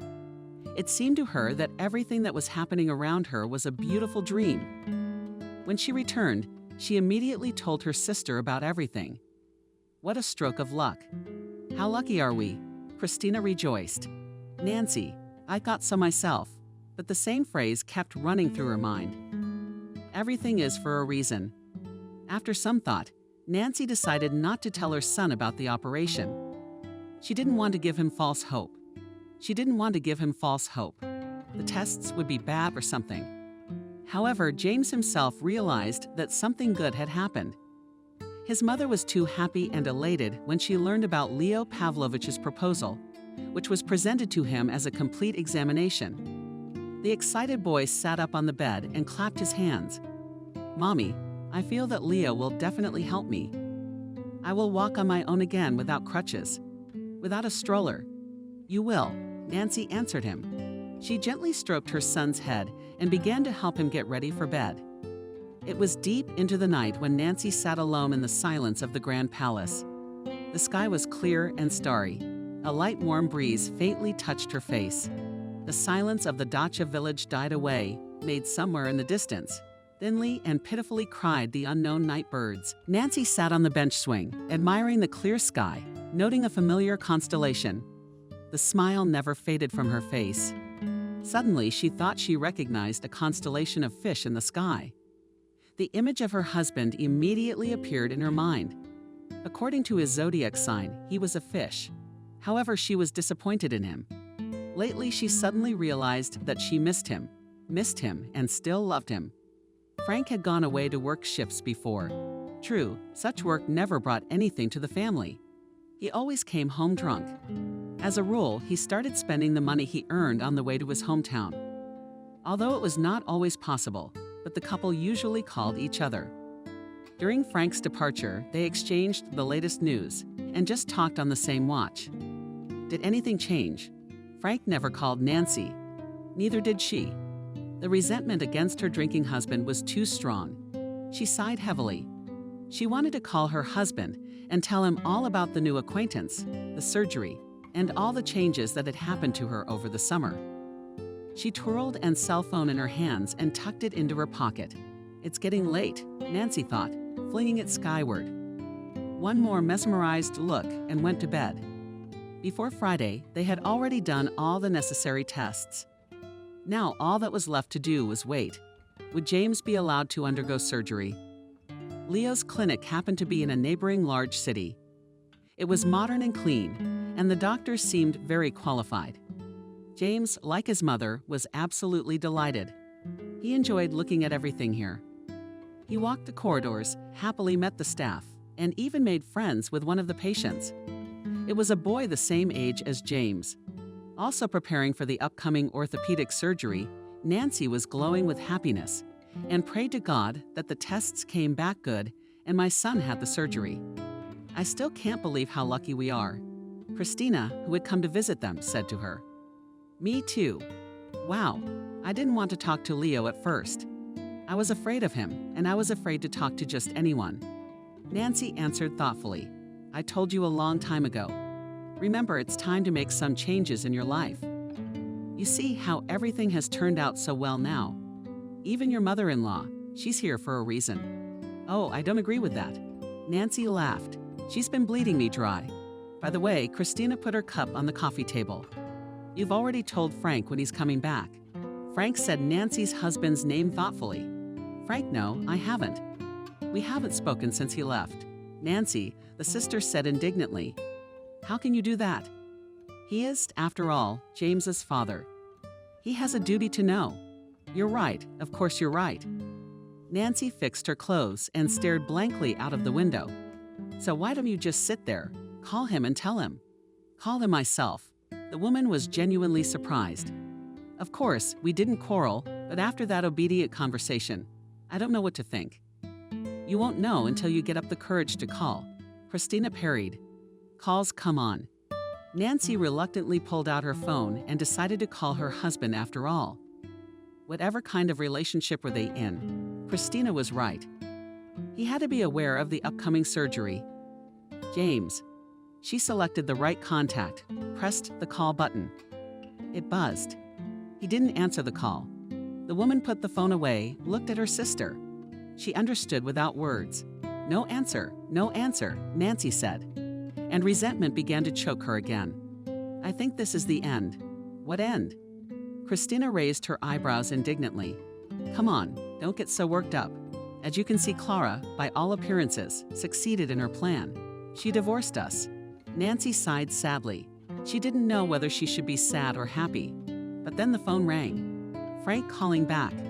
With hope in his voice, Christina asked. Nancy glanced at the cell phone screen. Her eyes lit up. It was Leo. Hello. She quickly answered the call. After a few seconds, a smile of joy lit up her face. Yes, thank you. Nancy counted into the receiver. When she put the phone aside, Christina looked at her sister expectantly. So did the surgery get scheduled? Yes, Nancy smiled broadly. Yes, it's scheduled for the very beginning of September. Nancy. Christina jumped up to her sister and hugged her tightly. How excited am I? She released the woman from the hug and looked at her carefully. You can deal with Frank later. What matters now is our James. Nancy was happier than ever. Finally, at least one of her problems was almost solved. She walked briskly to the yard to find her son and tell him the good news. It was nearing the middle of August, and the first leaves were beginning to fall from the trees. Nancy and her son continued to visit her sister. Nancy, you might say, had finally come to her senses. She herself noticed how she looked better and felt better and better every day. She had almost learned not to be afraid of everything in the world, no longer in perpetual stress. She finally realized that everything in this life should be fought for, not just floating along. James, this vacation was good for him too. He gave up video games on his own, read a lot, and took up sports as much as possible for himself, and recommended by doctors. James was working out hard and preparing for surgery. He dreamed of one day riding a sport bike again. One day, Christina took Nancy shopping and her sisters shopping. Her friends picked out a new closet for her. Christina insisted on it and took all the expenses on herself, saying that was a gift. And so our heroine Fresher rested in beautiful and strong clothes, sat in the living room, and drank coffee waiting for her sister. James came into the room and stopped, leaning on his crutches. He looked at Mom and asked Aunt Christina, "Where is Mom?" I wanted to ask her something. Nancy was taken aback. She looked herself up and scrutinized her son's face. "James, what's wrong with you? You don't recognize your mother." A look of intense surprise appeared on the boy's face. He wiped his eyes shut and opened them sharply. "Mom, it's you. Who else? Honey, what are you doing?" Nancy got up restlessly from the couch and walked over to her son, checking to see if he was okay. The boy looked a little confused. "I thought you were Auntie, Christina. Have you become so much like her?" Nancy smiled softly. "Of course we look alike. We're twins." "Well, yeah. James, come closer. I know it's just that you two used to be so different, but now you look exactly the same." The woman smiled and couldn't believe her ears. She was insanely pleased to realize that she looked like her sister again. Nancy remembered how upset she had been when she had seen her the day they arrived. She happily noted to herself that she felt like herself again. "Was there something you wanted to ask me?" Nancy asked. "Do you remember when I used to go out on my own? I met some of the other guys then. Do you mind if I go out alone with them again? There are older boys there. If anything, they'll help me." Nancy still feared for her son, but agreed. She took James' phone numbers from his new friends and told him to give them hers just in case. She finally realized that you can't deprive a child of his childhood, and his illness is not a barrier. You can always find a way out, and not to shake and be afraid of every step. After walking her son to the gate, she returned to the living room. Christina was already there. "I thought so." Nancy said to her, "It's very nice here, of course, but I have to get on with my life. I can't stay with you forever and live off you. Anyway, it was time for me to go home, find Kevin, and finally deal with my mother-in-law, if we still have her." Nancy's voice trembled. "That's right." Sister Christina nodded approvingly. "But maybe you can do it later. James is so nice here. I'd love to. But you can't keep dodging problems forever. Are you right?" Christina's thinking. "Listen, why don't you leave James with me? He and I will work things out just fine. And he told me yesterday that he's made some friends here." "Oh, I hadn't really thought about that." Nancy was visibly nervous. She'd never left her sick son unattended in her life. He's not too stressed out. "What on earth are you talking about?" Christina waved his hands in surprise. "You know how much I love my nephews. I'd love to be with James. Go deal with your insufferable mother-in-law. Go find Kevin. I miss him just as much." Nancy thought for a moment. She knew she couldn't put it off any longer, but she didn't want to leave without James. After many minutes of thought, she finally nodded and agreed to her sister's suggestion. "You're right.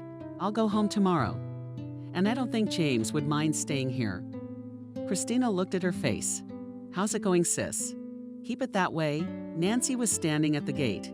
James, when he heard that his mother was coming back, had offered to leave him with his aunt. He was glad when he found out that Mom had already made that decision. Now the son and his sister came out to see her off. They hugged each other tightly, and Nancy was just about to go out. But James called out to her, "Mom, wait." The boy approached the woman and looked her seriously in the eye. "Can you get Kevin out? I'm so anxious to get him back to the way he used to be." Nancy was immensely surprised at her son's words. After all, the brothers had been getting along very badly lately. She put her hand on his shoulder and answered just as seriously, Yes, I promise, kissed her son on the forehead and started down the road towards the station. A serious conversation with her mother-in-law was waiting for her on the train. On her way home, she tried calling her eldest son again, but all in vain. The teenager was still not answering the phone. The situation was the same with her husband. The woman did not dare to call her mother-in-law. She thought it would be better to talk to her face to face. When she finally reached her entrance, she suddenly realized that she was still afraid and did not want to plunge back into her problems. What if the mother-in-law has already rented our apartment to someone? The woman thought, what if Frank is there with some woman? What if the worst guesses were worse than the worst? Tortured Nancy. Finally exhaling and pulling herself together, she went up to her floor. Barely opening the door, she stood still in horror. She was startled by the harsh listening noise coming from the apartment, from her own apartment business. She didn't know what to think. Opening the door with a quick step, she stepped inside and stopped like a stumble. The place was a complete mess. Right in the hallway stood a stepladder from the wall, collected wallpaper, all around in some paint cans. It took the woman a few seconds to realize that her apartment was being renovated. Her mother-in-law's voice came from the kitchen. Still ringing and annoying, Nancy shook her head, shaking off her shock, almost hitting a paint can with her foot. She walked into the kitchen and experienced an even greater shock. Standing next to the window was Kevin, her oldest missing son. He was holding a large paint roller. He was painting the ceiling with confident strokes. Clara, sitting nearby, whom Nancy hadn't noticed in the midst of this spectacular sight, called out to Nancy, "It's you?" Asked her mother-in-law. Her tone was one of joy and genuine surprise. "I don't recognize you. I thought Kevin, your age, had come to see us." Clara laughed loudly as usual. Kevin turned around, smiled, and said, "Hi, Mom." Nancy couldn't believe her eyes. Her oldest son was alive and well and looking better than ever, and yet he was at home doing repairs. "Where were you? Why didn't you answer?" "I could barely get it out. My mother was dumbfounded too. I was here.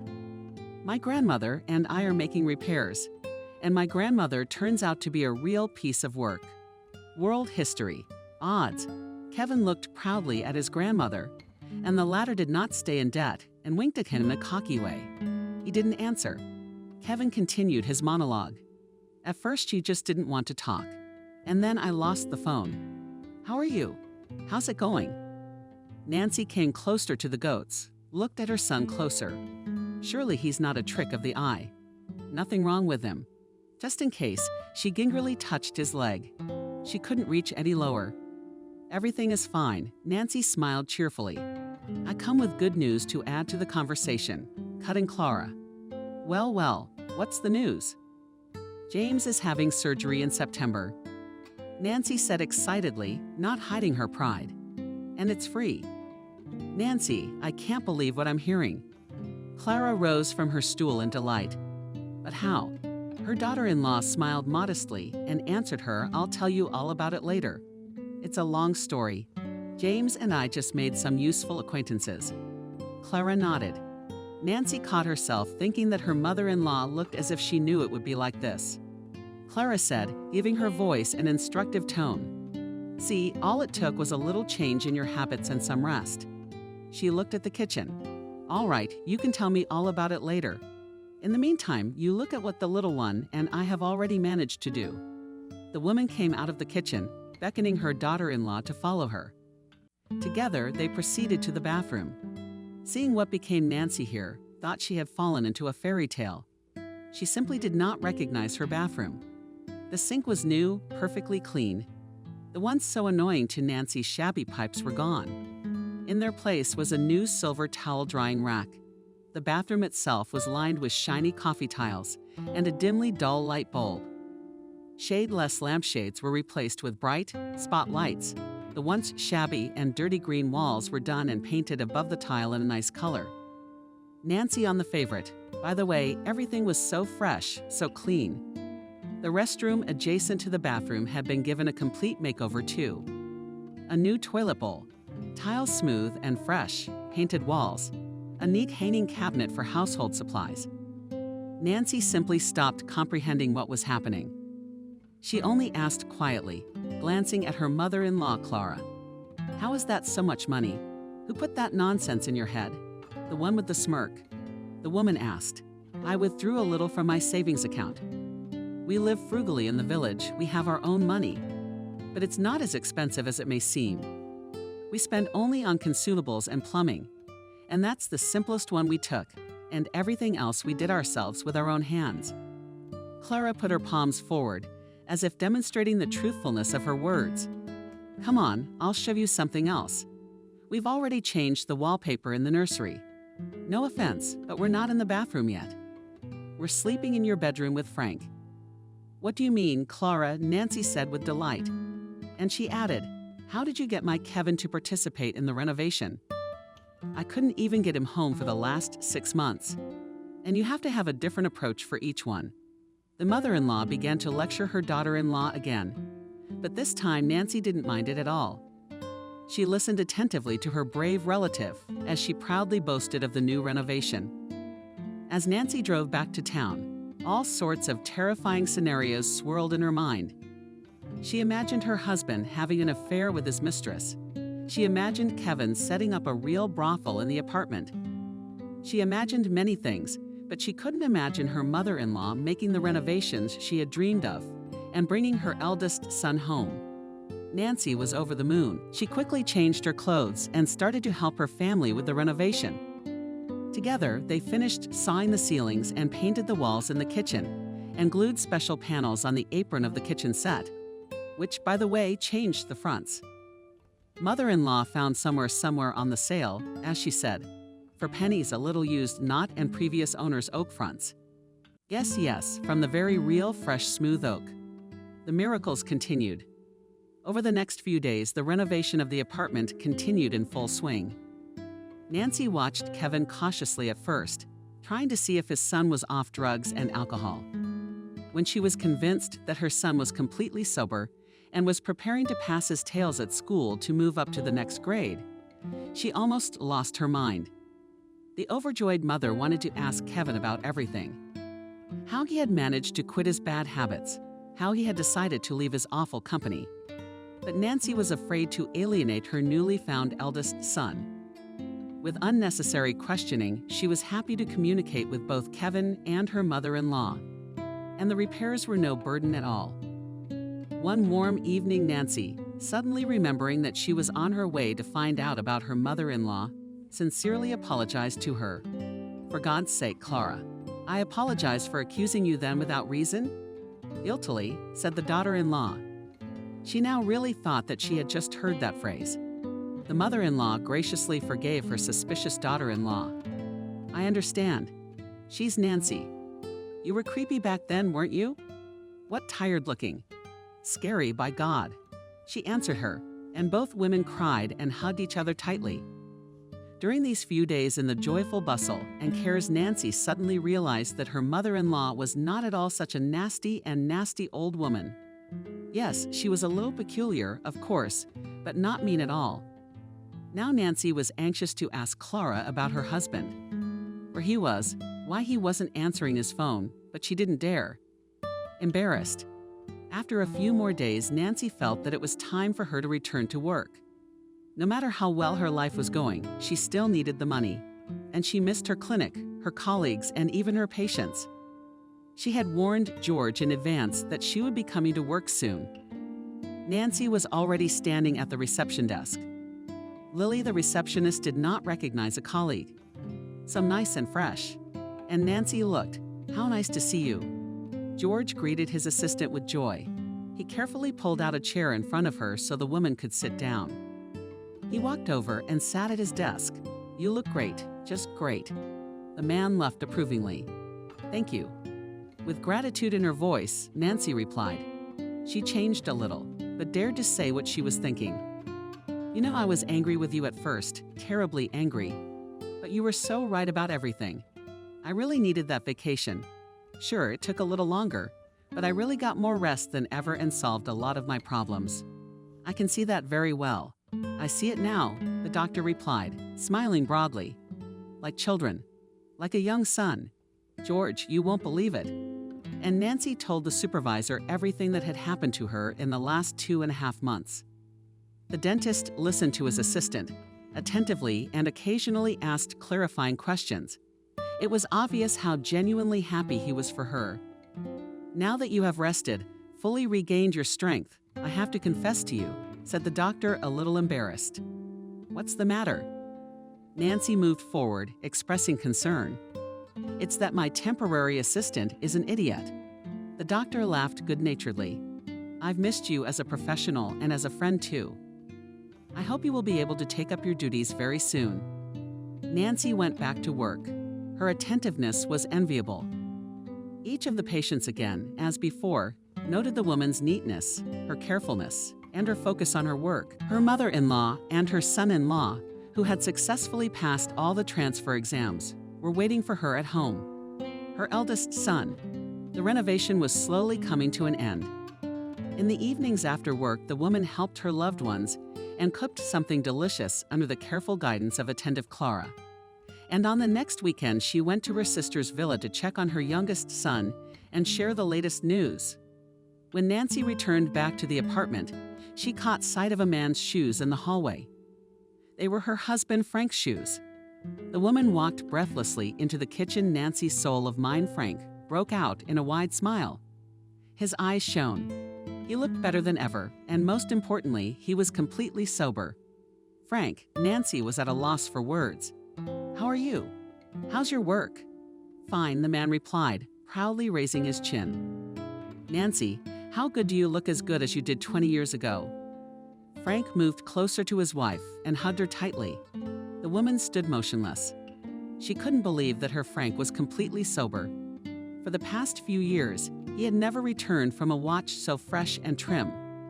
Such a turnaround was a true miracle for the family. She said quietly and shocked as why did you what happened? Frank laughed. "It's like this. I don't drink at all anymore."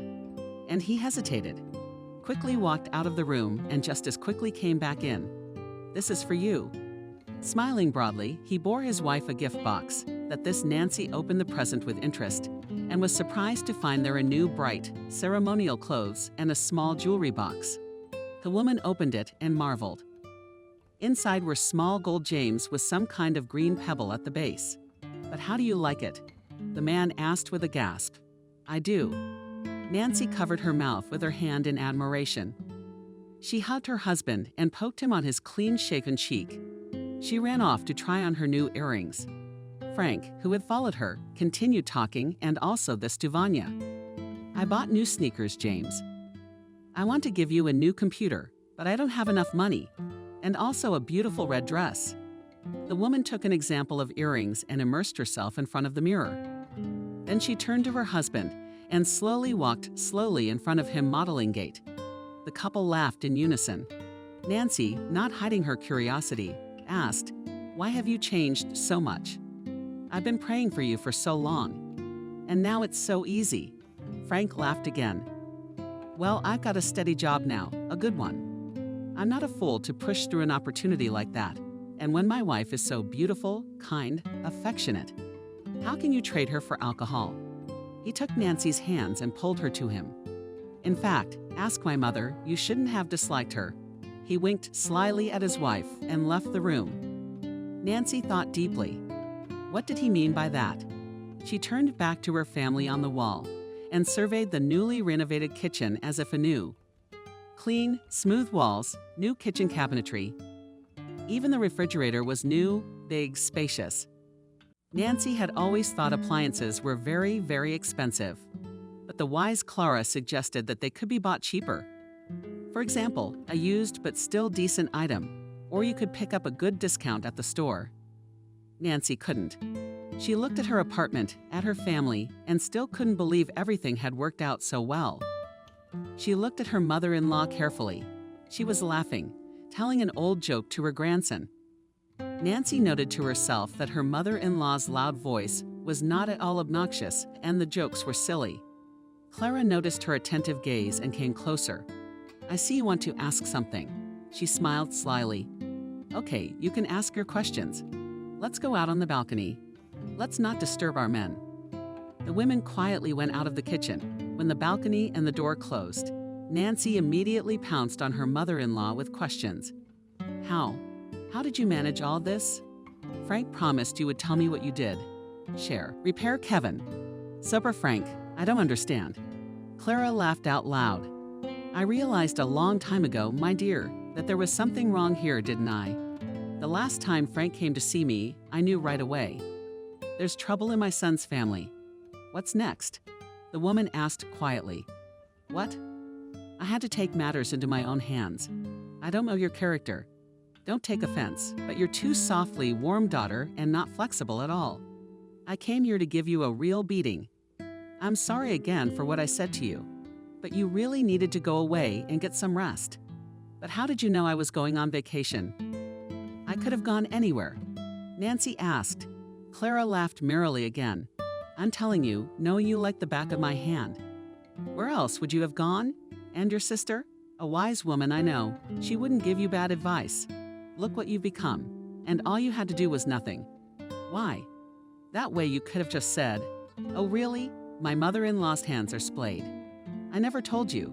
You did every time we called, but you didn't listen. I mean, you did. I didn't really hear you. So I had to do it on the sly.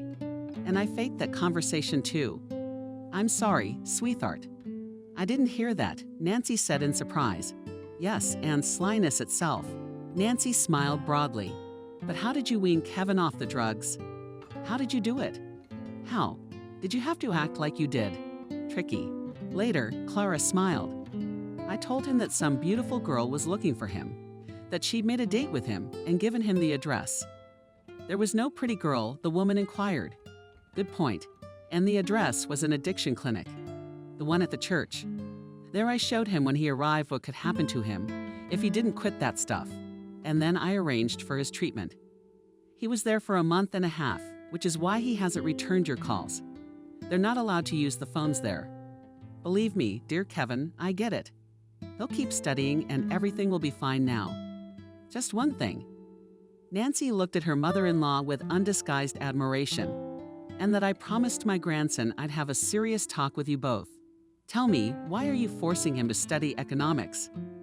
Kevin's dream is to go to gymnastics school. You know how much he loves soccer, right? I know, but no. But my mother-in-law interrupted Nancy. Just because you don't like your kids' choices doesn't mean they're wrong. You're right. No matter how short-sighted you think he is right now, it's his life, you know? It's his own, and he has to choose his own path. And you and Frank should just go along with it, help support him. Everybody has their place in this life, honey. And success can only be achieved by doing what you love. Nancy thought deeply. She was well aware that her mother-in-law was more right than ever. But it was hard for her to admit it out loud, so she only asked quietly, what about Frank? And Frank was the easiest to guide to the true path. Why was he drinking? Because he wasn't happy. I promised him that very soon you and his wife would stop being such a bun and start supporting him. You will. Of course I will. Good for you. Our parishioners helped me find him a job. One of them has a rich relative who needed a reliable security guard. I told my son that this job was his only and last chance to get his life together. You see, now on that tender wife, happy children, a favorite house and a job is all he needs to be happy in America. And he's not the only one. It's not much at all, is it really? You're right about everything. I'm sorry again. So how did you help James? Who is this Leo of ours, really? Nancy's mother-in-law laughed out loud. You're the one who helped James. I had nothing to do with it. Although, if you want my opinion, I think it's your new temper. Tell me before, you would never ever talk to a stranger. You see, it can be good to relax a little, put things in perspective. You're right. Thank you, dear Mom. Nancy, without hiding her emotions, threw herself into Clara's arms. Now she couldn't believe that her mother-in-law's once-hated visit had transformed her life. You're welcome, daughter. It's been almost a year since the events described above. James, the operation was a success. The boy recovered easily and was able to walk again without crutches. Like all normal children, he started to go to school. He had a lot of new friends and new hobbies. Kevin finished 11th grade very well. Not without a C, right? But we can't all be great at math, as the family joked. And he entered, as he dreamed, the physical education school on a budgetary basis perfectly prepared. He passed all the necessary standards, just brilliantly. Passion for sports helped him to meet a good and simple girl, and the old company and bad habits the guy forgot forever. Frank, in turn, completely abandoned drinking. He worked hard, was well regarded by his superiors, and by the end of his first year, he was promoted to shift supervisor at an important facility. Nancy was happy.